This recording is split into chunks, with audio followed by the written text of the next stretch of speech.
नमस्कार। जम्मू कश्मीर के हालात संवेदनशील होते नजर आ रहे हैं। ये मैं इसलिए कह रहा हूं क्योंकि जम्मू कश्मीर में जब से एक नई लोकतांत्रिक सरकार का गठन हुआ है, लगातार आतंकी हमलों में बढ़ोतरी नजर आ रही है। आज तड़के अखनूर में बटल क्षेत्र में सेना की एक एम्बुलेंस पर आतंकियों ने हमला किया है और इस वक्त एनकाउंटर भी चल रहा है। एक आतंकवादी को हमारे सुरक्षा एजेंसीज ने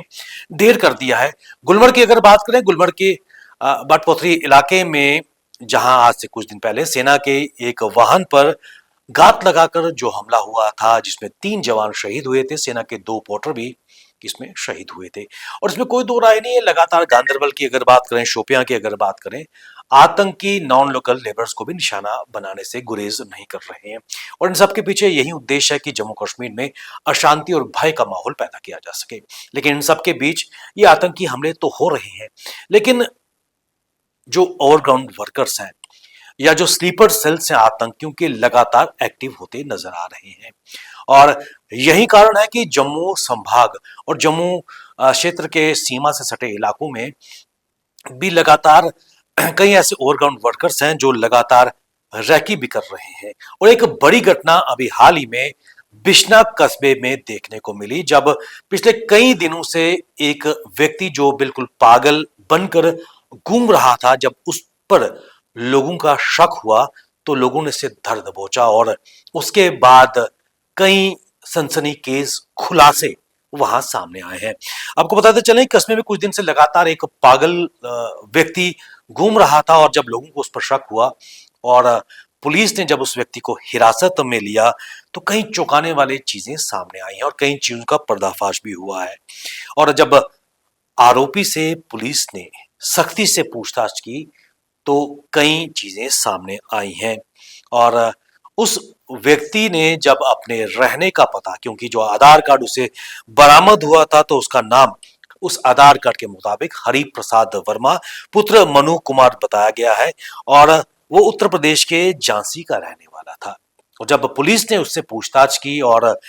जो हमारे सूत्र बता रहे थे तो पूछताछ में वो किसी भी एंगल से ये नहीं लग रहा था कि वो पागल है और ये स्पष्ट तौर पर माना जा रहा था कि वो पागल बनकर बिश्ना और आसपास के क्षेत्रों में रैकी कर रहा था। और ऐसे में जब सख्ती से उससे पूछताछ की तो सबसे बड़ा सनसनीखेज जो खुलासा है, जो आपके भी होश उड़ा देगा, और वो व्यक्ति जम्मू के गुमट क्षेत्र पर होटल राजधानी में रह रहा था और जब बिश्ना पुलिस का एक दल वहां गया और उसके कमरे की तलाशी ली तो हैरान करने वाली चीजें वहां से सामने आई है। और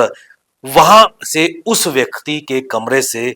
इंसास राइफल के 10 जिंदा राउंड मिले हैं, एक नकली बंदूक, सोने चांदी के जेवर और सेना तथा पुलिस अधिकारियों की वर्दियां उस व्यक्ति के कमरे से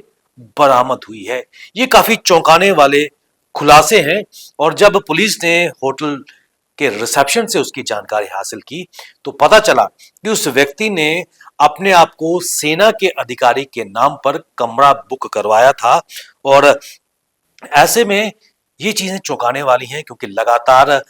जो आतंकवादी हैं अपने स्लीपर सेल्स को एक्टिवेट कर रहे हैं और ये व्यक्ति जो पकड़ा गया है बिल्कुल पागलों के वेश में दर बदर भटक रहा था। और निश्चित तौर पर जब खुलासे सामने आए, कमरे से जो चौंकाने वाली चीजें नजर आई हैं, सेना तथा पुलिस अधिकारियों की वर्दियां, इंसास राइफल के 10 जिंदा राउंड, एक नकली पिस्तौल, सोना और चांदी के जेवर, और ये अपने आप में कई चौंकाने वाले तथ्य हैं क्योंकि ये व्यक्ति एक नकली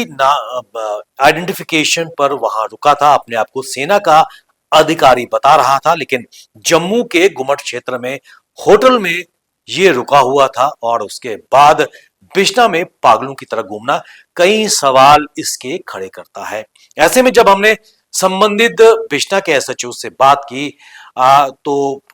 हाल ही में जो वहां पर एसएचओ मुश्ताक चौधरी थे वो कल ही ट्रांसफर हुए हैं। नए एसएचओ जो वहां पर आए हैं, सुशील चौधरी, उन्होंने अभी कहा कि इस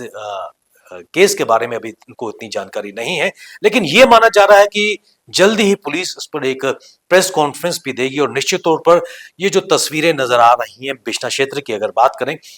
सीमा के पास ही है। और ऐसे में किस प्रकार के स्लीपर सेल को एक्टिवेट करने का मकसद जम्मू शहर या जम्मू क्षेत्र के आगे पीछे इलाकों में आतंकी घटनाओं को अंजाम देना है। रैकी की जाती है इन क्षेत्रों की, उसके बाद जो आतंकियों का जो दल होता है वो कहीं ना कहीं एग्जीक्यूट करता है टेरर अटैक्स को, और ये तस्वीर हर जगह देखने को मिलती है। गांदरबल की अगर बात करें, गगनगीर क्षेत्र, जहां 7 निहत्थे लोगों पर 3 से 4 आतंकवादियों ने हमला किया था, उनको मौत के घाट उतारा था, वहां पर भी स्पष्ट तौर पर माना जा रहा था कि पहले आतंकवादियों ने रैकी की थी, उनको उसकी क्षेत्र की टोपोग्राफी और लोकेशन का पूरा पूरा पता था। और यही कारण है कि बिश्ना में जो व्यक्ति पकड़ा गया है, पागल बन के घूमना और उसके बाद रहता वो होटल राजधानी जम्मू में था, ये कई सवाल खड़े कर रहा है। और ऐसे में लगातार ये तस्वीर सामने आएगी कि जम्मू कश्मीर पुलिस किस प्रकार इस पर एक बड़ा खुलासा देगी, उसका हम भी इंतजार करेंगे। लेकिन आप अपने मोहल्ले में देखिए, कोई भी अनजान व्यक्ति इस तरह के वेशभूषा में अगर घूमता है तो निश्चित तौर पर आपका एक शहरी होने के नाते, सिविल सोसाइटी के मेंबर होने के नाते दायित्व, रेस्पॉन्सिबिलिटी ये है कि आप तुरंत पुलिस को इस प्रकार के सस्पिशियस लोगों की सूचना पुलिस को दें,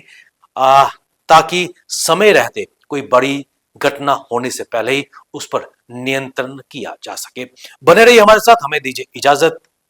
नमस्कार।